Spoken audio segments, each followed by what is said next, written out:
Hey there, I'm Jeff, the founder of IntelliHost, and today I want to show you how to set up your pricing. Now, I have been managing vacation rentals for over 6 years, and I've been in the data and analytics space for over 14 years, and I want to leverage some of that experience to help you get the most out of your listing. So we obviously, with IntelliHost, we help people optimize their listings, but we also help them price their listings. And so if you're more of a do-it-yourself kind of person and you just want to know some best practices, that's what this video is for. So if you're a rookie or if you're an experienced person, I think you can glean some insights from this and further optimize your listing to get more revenue from the same listings. So let's dive in.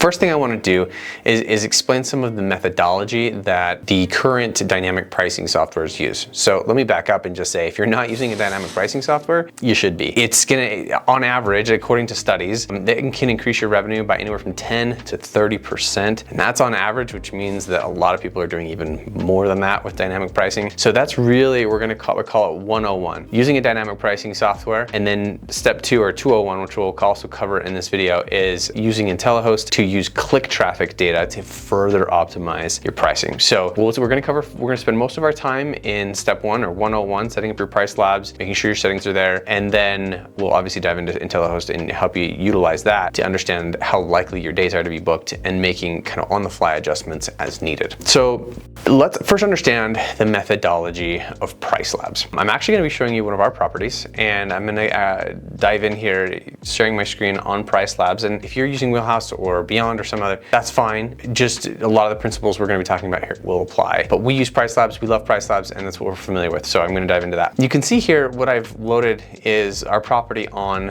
PriceLabs, and I've clicked on this tab up above, which says neighborhood data. And I've done this to illustrate what PriceLabs is doing to help you price your property. Now, you can see 3 different colors on this chart. They have gray, which represents 50th percentile, the red, which represents 75th percentile, and then the pink, which is 90th percentile of properties. What they've done is they've gone out to Airbnb, VRBO, they've bought some key data, and they're scraping what your market is doing. When I say scraping, what that means is they're using a bot. They've got a program that goes and loads Airbnb's page in your area, and they collect the prices on each one of those prices. That's what scraping means, is that a bot, a program, is going out to Airbnb and collecting these values. And so PriceLabs does this in bulk. I mean, they are scraping every single property on Airbnb and then giving you some of these averages so that you can make decisions with.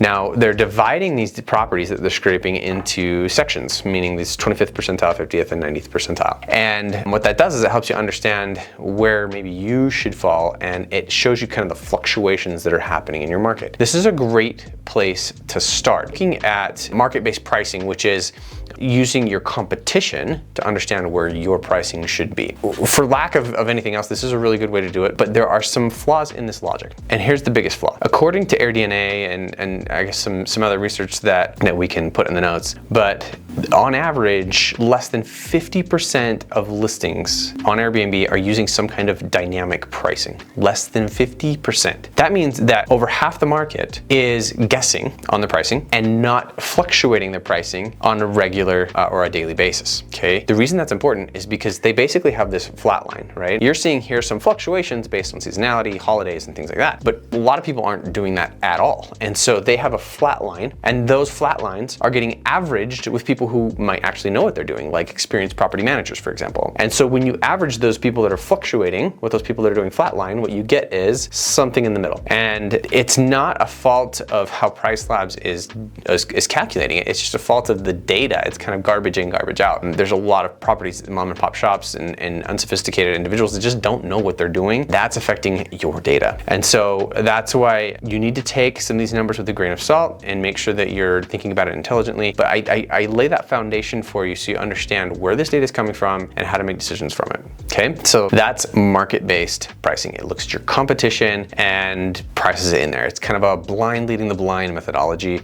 Again, it's better than nothing, and we're going to walk you through how to kind of optimize it the best way possible. But what happens is they take these fluctuations that are happening, this profile, these ups and downs, and then what they do is they layer on top of these, I guess I should say, they take this profile and then you set a base price. So let's start there. We're gonna actually show you how to set your base price. The base price, think of it as a starting point, or even kind of like an average of the year. The base price is really, how do you compare?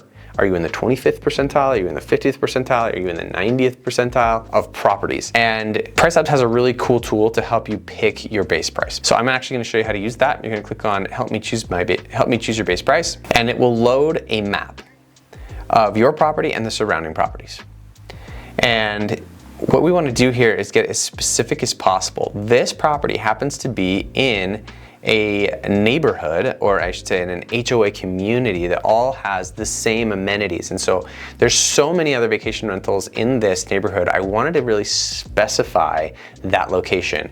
The danger with letting it just pick by default is if you were to zoom out too far here, you'd actually get beachfront properties, which we of course don't want to compare ourselves to beachfront. Those are going to be way overpriced from where we are. And so what we want to do is zoom in here, and I've actually used the lasso tool. You can grab the lasso tool up here at the top, and you draw a circle around the area that you want to include. So you grab your lasso tool, you click around here, and you just make your circle and close it up. And what that does is it grabs all those properties in that area, and then it says, okay, save area. And based on what you've drawn here, the market, like what we think your base price should be, is $421. But they allow you to kind of fluctuate. Are you kind of baseline? Like, are you kind of low quality property? Are you in the middle? Or do you offer just a ton of amenities and you're really upscale and you've got all the bells and whistles? That's gonna be like an upscale. So I selected mid-scale to kind of be conservative. And if you're starting out, if you're doing a new property, I recommend erring on the low side, because if you don't have the reviews and the rapport yet, you're gonna wanna stay on the low side, okay? But we've got mid-scale. This property has a few reviews, and it looks like it's comparing to 4 bedrooms and even 8 bedroom listings. I'm gonna get rid of that and maybe just do 5 and 6 bedrooms, because there's plenty of sample size in here. You can see that there's 10 listings of 5 bedroom and even 21 listings of 6 bedrooms. So maybe I even want to just get rid of 5 bedrooms and look at 21 only. Now when I do that, it's saying, based on the settings that I've chosen, my base price should be $486. Great. So I'll hit confirm, and that'll actually increase my base price from where it is right now. So once that loads, you'll notice there's another option here. So this is where the base price went. And now that I've given that then the starting place, they're gonna take that 486 and they're going to increase it and decrease it based on that profile in the neighborhood data that I just showed you over here. And they're going to apply all kinds of factors to this base price. If you wanna see what kind of factors PriceLabs is applying, you can hover over a given price. Here, I'll just go ahead and hover over this one. And you can see all kinds of things. You see, if you start from the top and work down, you can see your base price. You can see what seasonality factors, because this is like that's about a mid-season, so they're not really adding anything because of seasonality. There's not as much demand happening right now. I mean, there's not as many bookings happening during this day, so they've dropped it for that. Last minute price, so you can see it's a same day pricing, and so they've dropped it as much as 33%. That's actually their default setting, which we'll go over default settings in a minute. But I'm just trying to show you how PriceLabs works. They start with your base, and then they either increase it or decrease it from seasonality. They increase it or decrease it because of demand. They increase it or decrease it, right? And so there's just these percentage adjustments that kind of compound on each other to get you to a price that you're comfortable with. So the next step in all of this is to look at those factors. So we're gonna actually go into those factors, customize each one, and I'm gonna divide it for you. We're gonna have kind of a must-haves of factors that I think you need to look at and make sure that you're doing right. And then there's kind of some nice-to-haves. PriceLabs is a very robust tool. There is a ton of different things that you can tweak and change, but there's a lot of danger in that, because I think if you don't know what you're doing, you could create settings that just don't really matter or can actually do harm to your property. So then what I'm calling a nice to have is a setting that I generally recommend you don't touch unless you see a problem. And we'll go over what those problems are and how to use those nice to have settings to address those. We're gonna focus on need to haves, how to adjust those and how to think about them, and then we'll talk about the nice to haves, okay? And before we do that, real quick, I get this question a lot. How do I know what I should set for my minimum and my maximum? Here's what I tell everybody for minimum. I can't tell you what your minimum should be because every business is different, but here's how to think about it. Your minimum should be the price at which you would rather get a fat zero than get something. Okay, that means you need to look at what types of overhead that you have in your property or for your business and determine if I accept a booking at this price, I actually lose money. That would be my recommendation. If you're thinking about this from a business perspective, having something is better than nothing, especially if you can get people in the door and you have other things that you're charging for, like if they buy additional services or things like that, maybe you can make it up on that end. And so I recommend you be as aggressive as possible with your minimum, because you'll find that especially in down season, this is going to be really important. As far as maximum, we leave ours wide open. The only time that I might put in a maximum is if you're getting bad reviews from customers that are booking really, really high. Let's say PriceLabs is just pricing you so high that customers are expecting a 5-star hotel and they get there and they're just really disappointed. It's not worth really bad reviews that hurt the long-term reputation of your property. But generally, I'd say that's not very normal. PriceLabs generally doesn't price you so high for certain dates that would be an issue. Again, I could be wrong for your area, but generally we like to leave this wide open. If people are willing to book it, then you should probably accept whatever price they're willing to pay, and that's kind of our philosophy. But do what you want to do there. So what we're going to do next is we're going to dive into these customizations, and we're going to go through the needs to haves, the nice to haves. But as we go through these, there's a couple ways to think about these. There's two directions where you could go with this. There's the aggressive camp, and there's the conservative camp. I'm not talking politics here. What I'm talking about is if you're a person that wants every single dollar out of your Airbnb, no matter what risk you take, then I'd put you in the aggressive camp. If you're someone who just needs peace of mind and getting a booking early is better than getting a booking at a little bit higher rate, then I'd put you in the conservative camp. And so you'll see as we go through the customizations that there's aggressive type of settings and there's conservative type of settings, and PriceLabs has done that to kind of match your personality. Now, we are more aggressive because we treat our business like a business. It's not a hobby for us, and then we kind of take the emotion out of it. So we'd rather get more money, even if it's a last minute booking, than as long as we're not leaving money on the table, right? But we have a lot of customers that would rather just get booked. And if that's you, that's fine. But know that as we go through this. So if we click edit on this, we're going to see a bunch of settings pop up, but just know that you can save these settings as a group. And over here on the right, you'll see group customization, and you can name your group whatever you want. You can name it by area or whatever, but you can set these settings so that you don't have to go through every single property and reset those settings. You can just save them all together and assign them to each property as you go. So it's kind of a helpful tool if you need to use that. As I click on this, we've already covered kind of how to set the base, minimum, and maximum price. The next thing I want to do is show you some of the needs to haves. So configure your prices. We've just done this top section.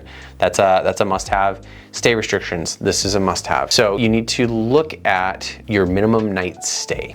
Okay, let me tell you what you're trading off here. We have property in Panama City Beach, Florida, and in that area, it's kind of been forever that, or it's kind of the reputation or the history that property managers would only accept check-ins on Saturdays, and they'd literally go from Saturday to Saturday. So check-ins on Saturdays, check-outs on Saturdays, and it was just like a 7-night booking, or I should say 6-night booking, but check-in, check-outs on Saturdays. That worked. I think that happened because it's such a popular destination, and it's been that way for so long that it's been going on since way before Airbnb, where people were used to searching for 2 days at a time. You can do that strategy in our location if you want to keep that strategy. In fact, I'll show you how to see what your market is doing. If you actually go to your neighborhood data and scroll down on this, you can see the market length of stay. In our area, Panama City Beach, for this property, I should say this one's actually in Destin, just a little north, but you can see that the minimum night stay fluctuates between 4 and 5. And that's really high on average. I'd say most locations are probably in the 2 to 3 range. But again, it's because a lot of these property managers are still doing the old way. And in that old way, they're doing these like 6-night minimums. And for peak time frames, they really hold to those. And then you have this other camp of people that are doing 2-night minimums. And that's why our average is 4. So our area, you can pick either one. What I'd recommend for you, if you're trying to pick what minimum night stay you should do, don't ever go above what you see in the market rate.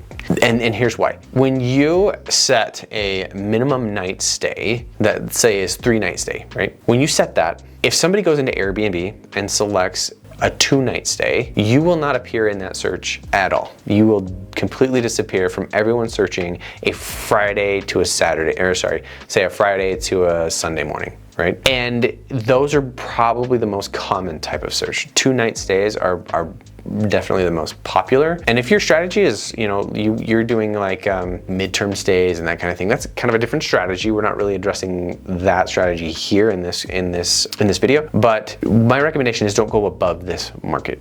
We go aggressive as possible. So what we do is a 2-night minimum stay. We don't do a 1 night, even though it's not a bad idea if you're just getting started and you need a lot of reviews. 1-night minimum stay is a quick way to do that. But the reason we stick with 2 is because we find that we just get so many parties and riffraff, especially in Panama City Beach, which is supposed to be like the spring break capital of the world. It's really risky for us to do a 1-night minimum stay. We can get tens of thousands of dollars in damage. It's happened, and we just try to avoid that. So it's just really based on what works best for your business. But so there's our minimum night stay. We're gonna go back into here, our settings, and actually set this. If I click edit, it's gonna load here. If we give it a bit, maybe give it a lot of bit, there we go.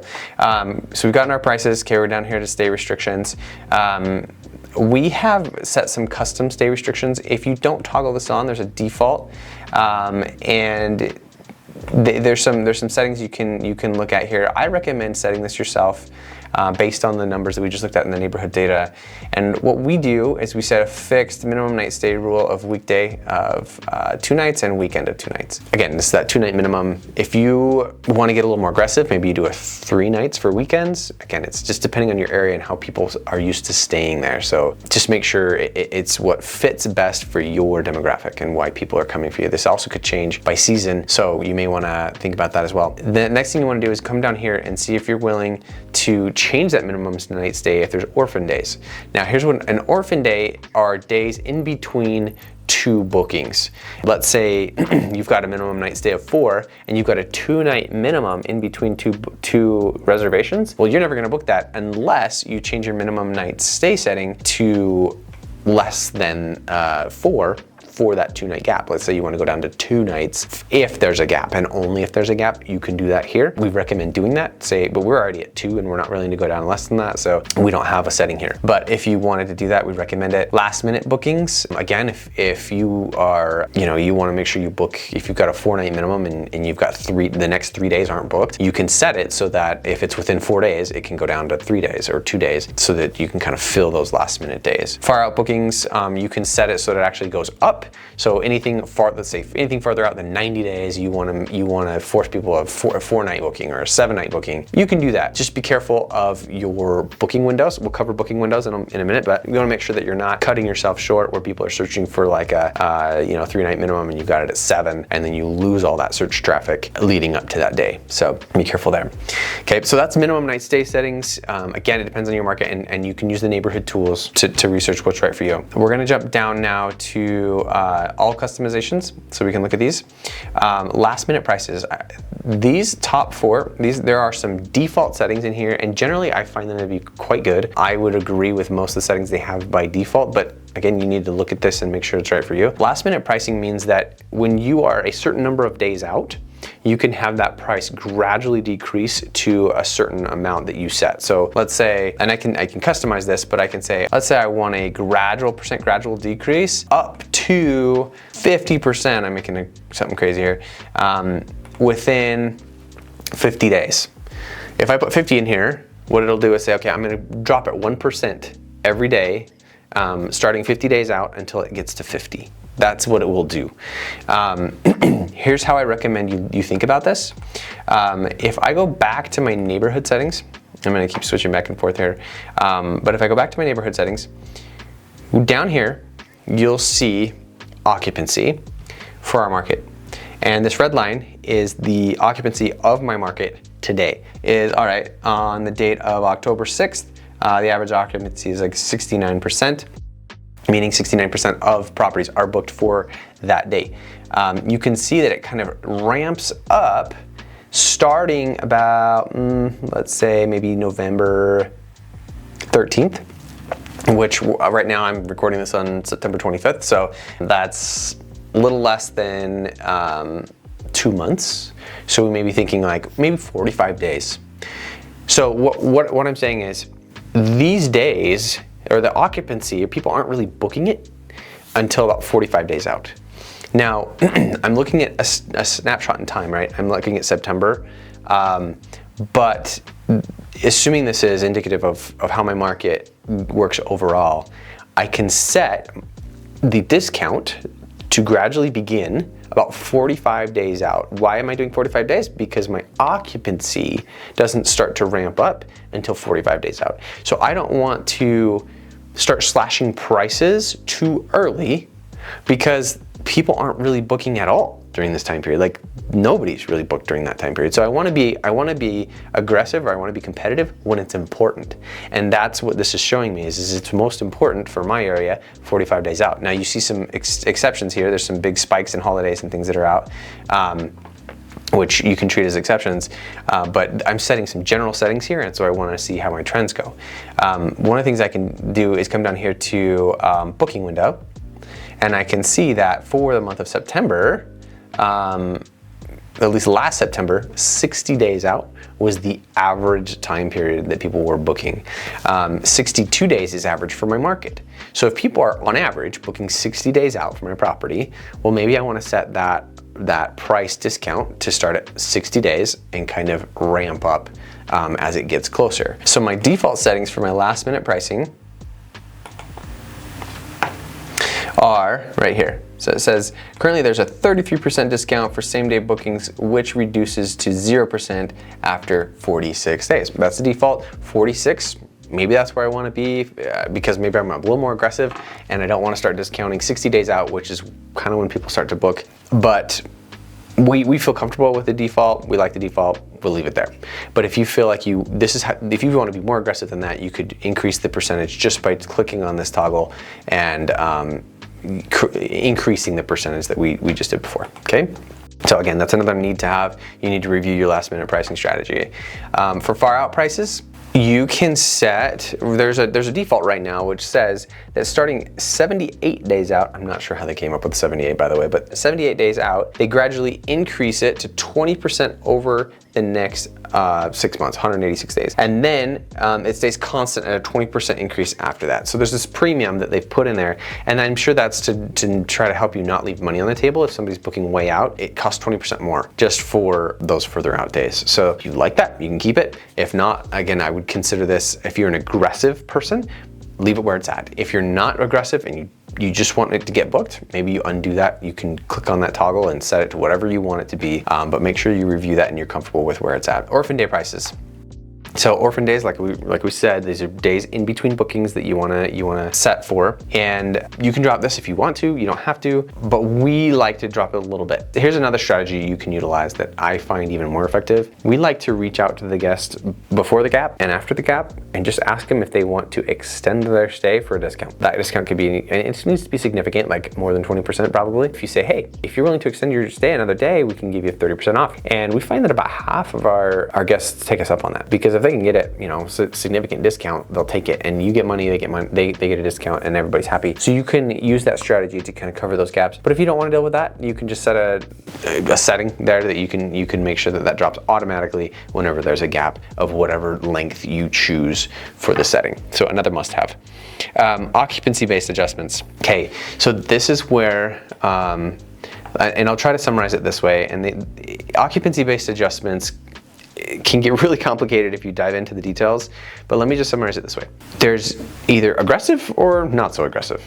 And what it's basically doing is, if you start to get booked too much far out, it will increase your prices.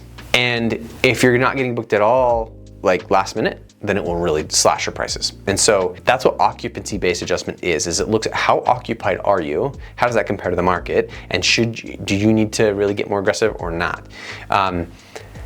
They've tried to simplify it and it's just saying, okay, there's aggressive or far out premium, or step last minute discount, meaning kind of that level where it gets more and more aggressive as you get closer in. Super aggressive discounting where you can really slash prices heavy. We generally just select aggressive because that's kind of the methodology we subscribe to, but just make sure that you're comfortable with what it's doing here. The default settings that PriceLabs generally puts here for you are somewhere between conservative and aggressive. They kind of pick a middle ground. So if you don't select anything, they will pick something for you, and it generally is kind of in that midline. And then one of the last needs to have is your demand factor sensitivity. I recommend you come in here and again set this to what you're comfortable with. So there's recommended, low, or high. So again, this is just saying if things are getting really booked during a certain time period, how reactive do you want us to be with that? If Taylor Swift is coming into town and we see that everybody's getting booked like crazy, we can increase your pricing like crazy too, but only is comfortable, only if you're comfortable with that. So if you're not comfortable with that, you select low or no demand factor. But if you do want prices to raise when Taylor Swift comes into town, then you would select high. Okay, let's talk about seasonality. Now, I'm gonna put this under the needs to have as well. And the reason I'm doing that is because when you go into seasonality, you'll see some settings for being, again, on either the conservative or the aggressive side. You wanna make sure that your settings match your personality or your style. You'll see conservative, recommended, and aggressive. Recommended is just in between. If you wanna put yourself somewhere in the middle between conservative and aggressive, you can do that. But you just wanna check this and make sure that it's fluctuating based on what you feel comfortable with. If you really want to maximize every dollar, you're going to want to set this to aggressive, and conservative if you just want to make sure you stay booked. Okay, so once you've done that, I'm gonna put everything else, all the stuff below this point, in the nice to haves bucket. So let's talk about nice to haves and why you might want to use these. So first of all, the custom seasonal profile. The custom seasonal profile allows you to make adjustments if you don't feel like PriceLabs is doing a very good job of capturing your season. If you feel like maybe it's your competition, maybe that your competition is just not fluctuating the way you can get, maybe it's not going high enough or low enough for what you think is appropriate, you can kind of customize that seasonal profile if you feel like that needs to be different. So you can go in there, edit the profile. You can even change which days or which months are peak season, which months are low season, and get a little bit more granular in there. Okay, so that's a nice to have. Weekend days. If you want to just change what defines a weekend, because obviously there's a lot of weekend settings in PriceLabs. If you want to define a weekend as Monday through Thursday, you can. I think leaving it Friday through Sunday is a good idea, but you can customize that if you want.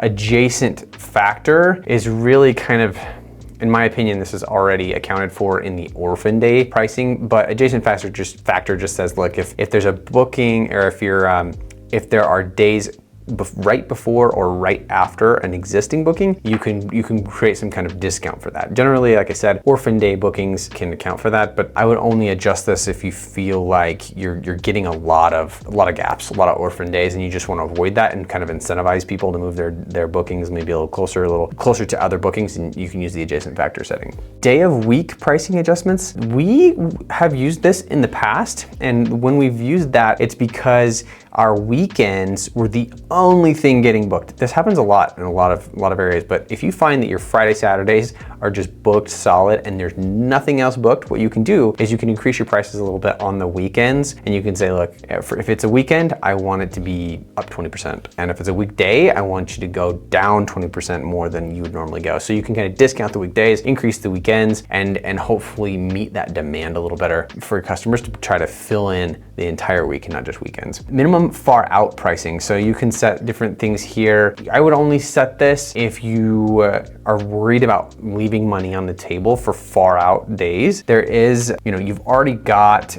some default settings for far out prices, but if you want to create some minimums for far out, you can do that. But again, it's only if you're worried about leaving money on the table for specific time periods farther out. Minimum weekend pricing, same kind of idea. You can just set some thresholds there so that you really just don't want to go below certain prices for certain time periods. This allows you to do that for weekends specifically. Pricing offset. Now this one's interesting because it's like, after all is said and done, do you want us to just apply a percentage or a fixed dollar amount up or down? So after they've applied all the different layers in there, this says, okay, is there like a final price adjustment? You can use this if, for example, you've got an OTA that you just want to apply a premium because it's a specific OTA. You can do that where you say, well, this is we're pricing for Airbnb and they're charging me 15, or I'm covering the guest fee, and so it's like 15% on me. Well, you can just add a 15% increase after all is said and done just to account for that. We generally don't use this, but if you want to, you can. Rounding is if you want to adjust your prices to round to the nearest $0 to $5. I can't imagine a reason to use this one unless you have an obsessive compulsive disorder and you really don't like it saying $271 and you want it to round to 270. You can do that. Maybe if you get a customer that feels like you're gouging them because you charged an extra $2, you can round to the nearest 0 or 5 or even 10 or 2. That you can set that to what it rounds to, but I generally don't recommend using it. It's not as helpful. Smoothing. Smoothing is where, let's say, you want to make sure all of your weekdays are the same price for a given time period, and you don't want it to fluctuate a lot between days. I think you should price your properties based on the demand that exists for each individual day, because the reality is customers are searching using dates 90% of the time. So they're probably not even gonna know what the other days cost usually. But if you feel like customers are complaining that you're trying to price gouge them on one day versus another because there's a significant difference, what smoothing will do is kind of take the recommended prices for that identical time period or similar time period and make them even so that you average it out. I think this is a mistake. I think you leave money on the table this way, but if you are getting complaints or you just feel like you want to make it look smoother for time periods, you can use smoothing. So those are some of the nice to haves. The reason I call them, again, the reason we call them nice to haves is because we don't want you to just go in and start clicking buttons. You can start making mistakes if you click on things or change settings that you don't need to change. So leave these alone unless you're experiencing one of the problems or have one of the preferences that I just mentioned, okay? So the next thing I promised to talk about is booking windows. And if you go to your calendar and you go to the view where you can see all your properties, you can see the booking windows. So the way we use this is to kind of get a really good snapshot and a quick visual of our properties getting booked at the same pace as our competition. Because what you don't want to do is get last minute, last 30 days, for example, or even last 7 days, and you have 0 bookings and your entire competition is booked. Okay, now I'm gonna tell you a line. I did not make this up. In fact, I don't know who made it up, so credit to whoever made this up, but I agree with it. And the line is, you wanna be booked first during the down season and booked last during the peak season. Okay, what that means is, like, if you're going into down season, there's more supply than there is demand usually. So you wanna be booked first, because if you're not booked first, you're gonna have to keep dropping until you are booked. Peak season, on the other hand, there's more demand than there is supply. So you want to be the last person booked. You want to be the last man standing when someone waited till the last minute and has to find a property. Okay, you want to be that person there because you can then command the price you want to take. So make sure you're priced first during down season, last during peak season. Now we're going into down season, so it's important for us in the next 90 days to actually be outpacing our competition. So this is actually a good thing for us. We'd rather be beating the competition going into down season, whereas I would rather this be yellow and red going into peak season, right? If we're in March or even February, and I'm looking 90 days out, I want to be behind the competition a little bit. I want to see some yellow and red in here because that means I'm holding out for the higher rates. Okay, so that should kind of help you engage this a little bit. Now let's go into. I promised I would show you this, so I'm going to show you. I'm going to give you a bit of a cautionary tale with dynamic pricing, because we get a lot of customers will come to us and be like, Jeff, you're priced too low or you're priced too high, because again, we have an algorithm that does this for you. So when they look at the pricing that we've assigned, they might be like, holy cow, like, what are you doing here? And what they're looking at or what they're comparing us to is this neighborhood data report. Now, this is very risky to look at only this top graph. Because when you look at this, let's look at, let's just look at October 29th. So if I look at October 29th, my price is $125 a night, which is actually our minimum, which you're thinking, like, you're way below the 50th percentile. You're like in the, you're in the middle of the 25th percentile, which means you're like 12th percentile for pricing. Why would you price it so low? Well, the reason for that is because if you actually come down here, this is actually going to look worse when I do this. Watch. If I look at more options and I select market booked price, it's saying that the average night that people, or average rate that people are booking this night is $569. That is like, whoa, we must be leaving tons of money on the table, right? Well, that's only part of the story.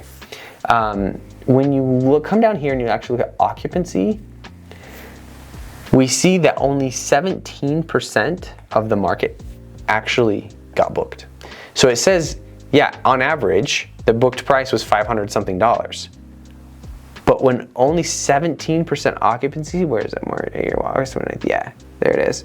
So it's saying even last year, October 29th got a total occupancy of 17%. Only 17% of the properties got booked. Yeah, they got booked at $500 whatever dollars, but only 17% of them got booked. That means probably only the beachfront properties got booked. So if I want to actually get booked and I don't want a big fat zero for that day, I'm gonna have to be a lot lower than this to increase my chance of being booked. So when you look at PriceLabs, you can't just look at this graph at the top. To get the full story, you need to understand your chance of being occupied. What I did here is I selected the add last year data up at the top, and that showed me this dotted line, which showed me what actually happened after the date passed, because we're just looking at the future dates. But if you want to look at last year, you see that other line. So that's really important.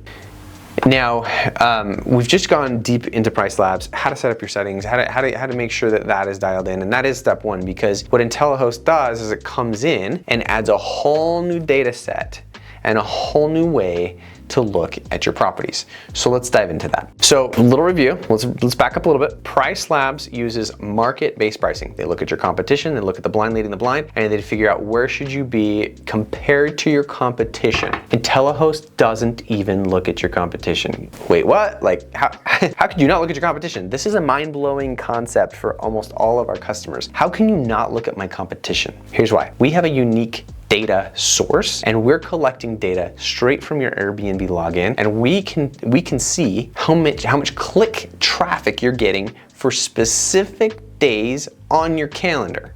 Okay, let me say that again. We know how many clicks you're getting for the next 90 days on your calendar, and we can calculate how likely you are to be booked based on how many clicks you're getting, and matching that with your conversion rate. So we can, and I'll explain this slower. This predictive pricing tool that we have within IntelliHost looks at the click traffic for the next 90 days. And if we hover over this is saying you are 48% likely, you have 48% likelihood of being booked on October 4th.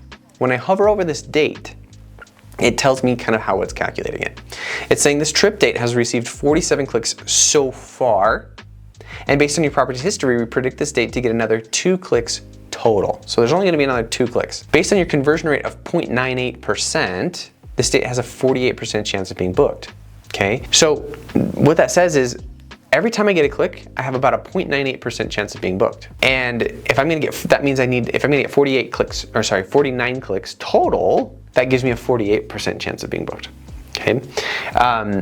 Now, PriceLabs does not have click traffic data. They use the word demand, but when they say demand, they're referring to how much is your market booking, and that's a reactive metric. We're using click traffic data so we can predict how likely you are to be booked, because it's a lead metric.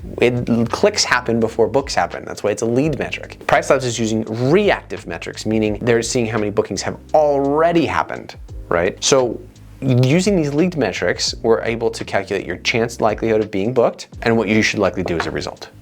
So this is pulling in we've integrated our PriceLabs account with this, so we can actually click on this day, and if 48% is not good enough for us, well, we can reduce that by a magnitude of whatever percent we want. We hit save, and then we can push this directly to PriceLabs without any we just push it directly without having to go into PriceLabs and do that manually, okay? You can see here, I can hit push all, and that just will work for us. Actually, it looks like we just got booked there. And so we can go into this and go day by day and say which days are we more likely to be booked, which days are we less likely to be booked, and we can make these adjustments on a daily basis. Now, for Revenue IQ customers, you don't have to do this every day. We do this for you. Our algorithm goes in and optimizes for optimal revenue for every day on your calendar, so you don't have to do that.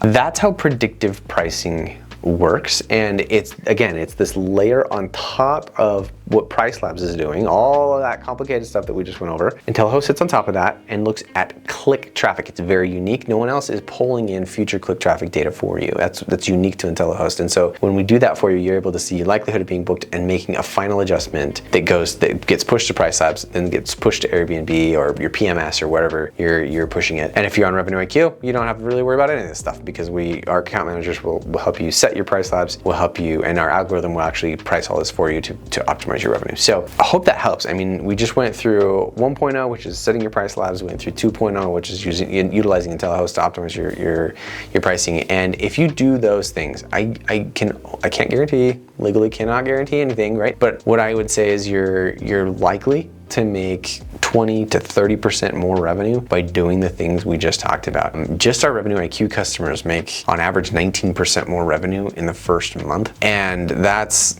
for people that were already using PriceLabs. So if you're not using some kind of dynamic pricing software, expect a good 10 to 20%, maybe even 30% bump in your revenue. And then if you're using tools like IntelliHost to really bump that further, you really can get a lot more revenue by just getting your pricing right. So if you want to know what else works on Airbnb, hit subscribe.